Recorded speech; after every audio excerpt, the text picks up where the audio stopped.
Precision pricing when selling is powerful and actually essential, because without it, you're going to lose a lot of your hard-earned money. Moving forward with the Dekker Team. Moving forward together with the Dekker Team. We're excited to welcome you to another episode of Life's Inside Track. I'm Yetta Dekker. And I'm Ken Dekker. And it's where we get to share techniques, thoughts, tips, tools, and tactics to really position you to build wealth wisely through real estate, because it really is about wealth by design, not by accident. Yeah. So what's interesting, Yetta, is there were some stats on that. And when people overprice their home, like when they price it right, the Ottawa market, even I looked at it recently, was about 97% of list price. Right. So between, 101 or so, if it was really priced well and got multiple offers, and 97% of asking price. And what happens if they don't? If they price with emotion, like, I think my house is worth this, rather than looking at the stats of what properties have recently sold for. Yeah, if you're looking at just the heart behind it, the effort you put in, the energy that you poured in, the heart of it. That's right? what we the like emotion, to price by, right? That is what, even when we sell our properties, that's where our default is, right? It's go with so when you say emotion, what he's really saying is without the precision of really analyzing the data well and being willing to see what it's telling you versus what your desires and your heart and your feelings are telling you. Yeah, that's one of the reasons when we go to sell, we call in a couple of our other friends, right, our other realtor friends, and ask them to verify or check our pricing. Yeah, we have some of the agent owners from Solid Rock Realty come and give us their solid Rock Realty, and they give us their solid perspective. Because ours is probably going to be skewed. It might be a little tainted. It might be unbiased. Theirs will be unbiased, whereas ours would be biased. Biased, yeah. Exactly. And so we're saying the same thing to you. Ultimately, where you price it is your choice.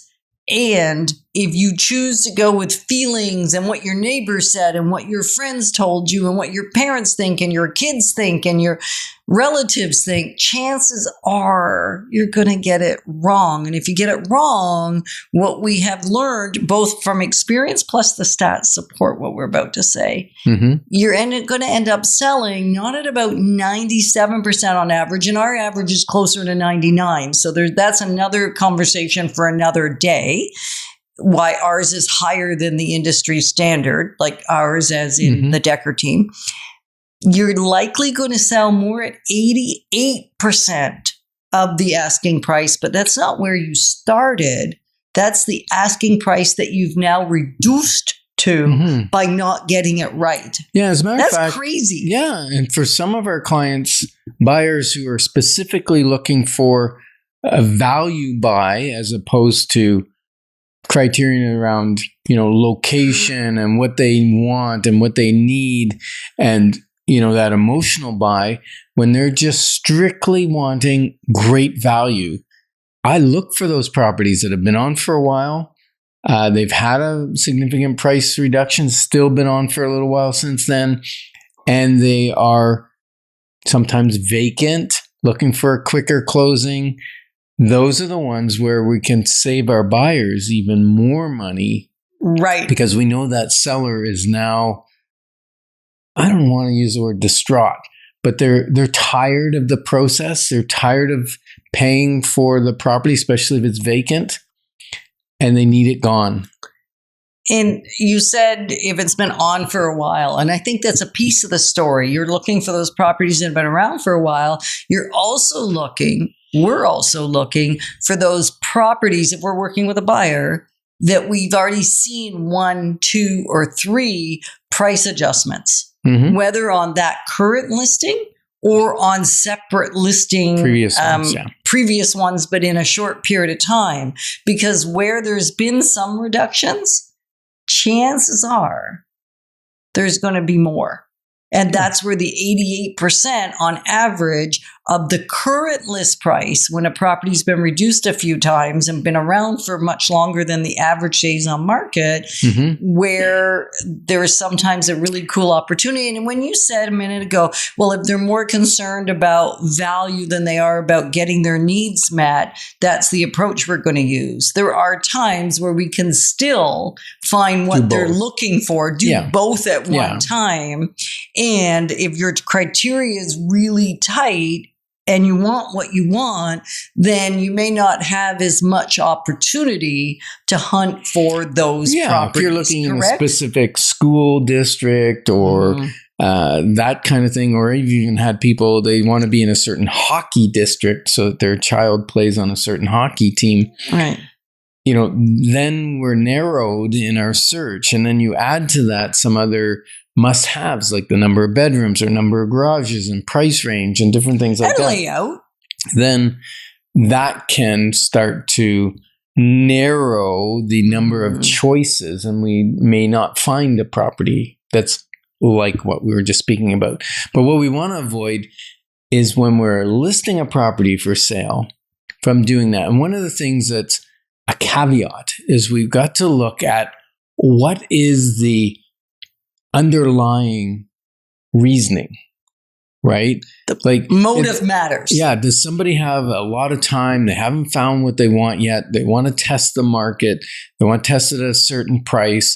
We might do that. But if it's property they need to sell within 60 days, for instance, or 30 days, or it's vacant and it's costing them money and they want it gone, we got to go to the raw facts. Now, we did recently have somebody that wanted to try their price because a house down the street, a little smaller, but done up to the nines, opened up, new kitchen, new bathrooms. And ours, the one we had, was lovely, but it did not have, it wasn't what you would call from a condition perspective a 10. Yeah. Right? It was probably a 6. And that was after lots of work. And so we were a little concerned that a 10 down the street wouldn't give reflection on a 6 up the street, so to speak. So they wanted to try, even though our price was $690 or to $699 was what we felt the sale price would be.